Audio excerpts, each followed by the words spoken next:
Бұл макетте халқымыздың жүрегінде мәңгі сақталған 1986 жылғы желтоқсан оқиғасына арналған.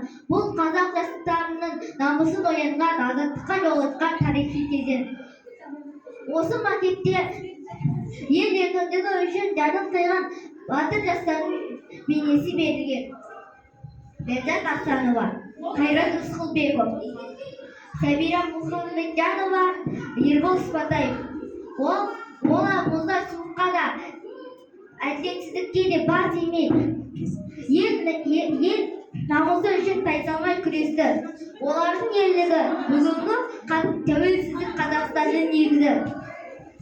Макеттегі ұлттық ою-өрнектер қазақ халқының рухының белгісі. Ал Астана қаласындағы Ақорда, Алтын Адам, бәйтерек олар біздің жан болашағымыздың көрінісі. Мен бұл жұмыс арқылы елін сүйген ерлердің есімін ешқашан ұмытпаймын. Ал тәуелсіздік біздің ең қымбат құндылығымыз екенін жеткізгім келеді.